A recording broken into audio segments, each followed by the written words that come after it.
యేసు నామంలో అందరికీ వందనాలండి. Don't skip video. వావ్! అబ్బో! ఈ శారీస్ ఎంత బాగున్నాయి. నా చీర ఉంది, ఏమన్నా బాగుందా? సిల్క్ చీర ఎంతో ఇదిగా ఉంది. కొంటే ఎంత ఉంటుంది ఈ చీర? 200 300 ఉంటుంది. అబ్బా! ఈ చీర ఎంత బాగుంది. మీషోలో భలే ఆఫర్లు చాలా తక్కువగా ఉన్నాయి. మా ఆయన్ని ఒక్క చీర కొనమన్నా కొండు. జీతం సరిపోదు, డబ్బులు సరిపోదు, పిల్లల ఫీజులు కట్టాలి, అవి కట్టాలి, ఇవి కట్టాలి, లోన్లు కట్టాలని ఏదేదో చెప్తుంటాడు.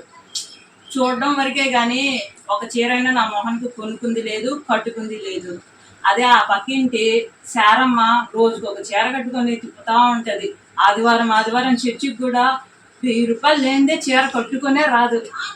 సరేలే, ఏం చేస్తాము.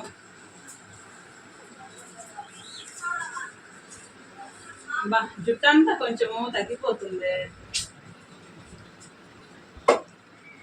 డ్రెస్సింగ్ అద్దం చూడు, ఇది కూడా ఒక డ్రెస్సింగ్ అద్దమేనా?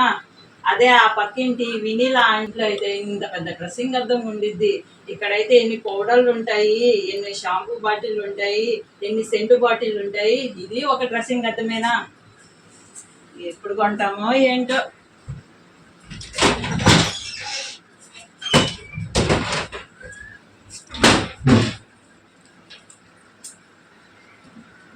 ఆ పక్కింటి చూస్తున్న టీచర్ వాళ్ళ ఇంట్లో అయితే ఎన్ని చీరలు ఉంటాయో. బీరువా ఇలా ఓపెన్ చేయగానే ఇవి కూడా ఒక చీరలేనా? అలాగ బీరువా నిండా చీరలు నేను ఎప్పుడు కొంటానో ఏంటో.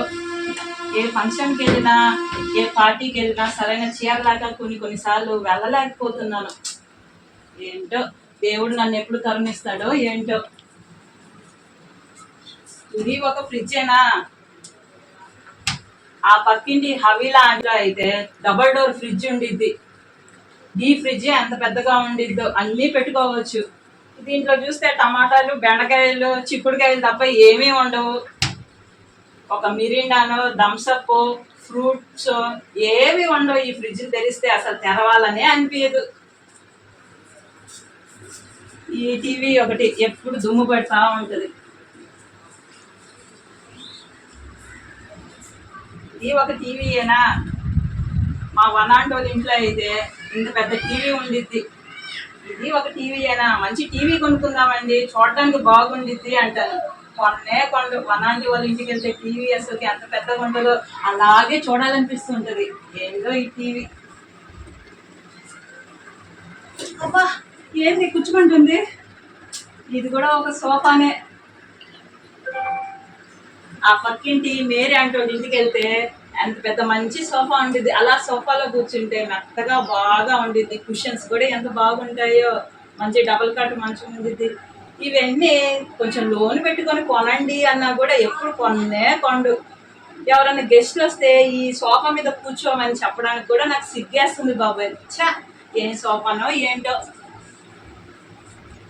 అవును, సాయంత్రం ఏం కూర చేయాలి?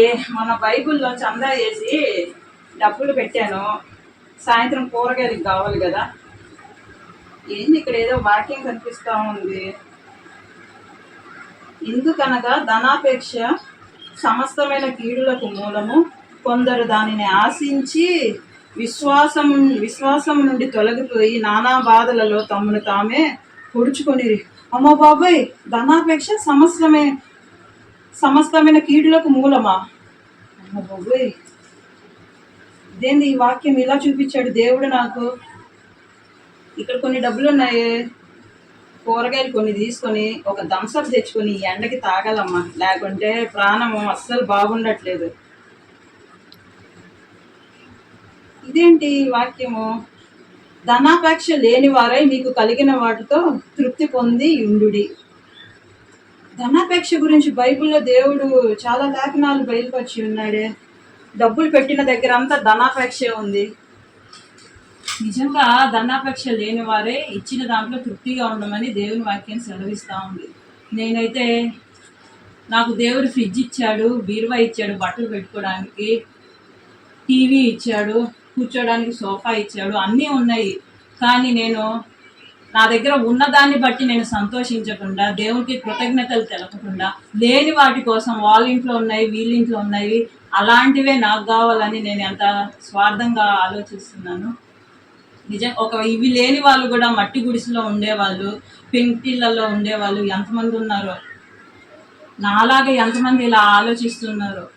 దేవుడు ఇచ్చిన దాన్ని బట్టి మనం సంతోషించాలి, కానీ ఇలా లేని వాటి కోసము ఆరాటపడి మనసులో కుళ్ళు పెట్టేసుకొని, భర్త డ్యూటీకి వెళ్ళి ఇంటికి వచ్చినమ్మటే అవి లేవు ఇవి లేవు అని అతనికి వచ్చినమ్మటే చెప్పి అతన్ని చిరాకు పెట్టించి ఇద్దరి మధ్యలో గొడవలు పడ్డం తప్ప దీని వలన ఎటువంటి లాభం అనేది లేనే లేదు.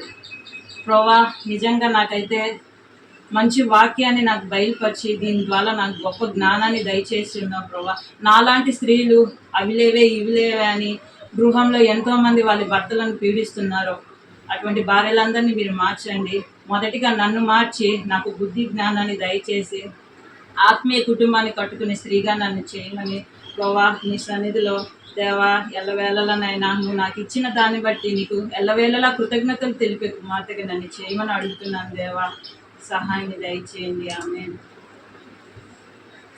Thanks for watching video. Please like, share, subscribe.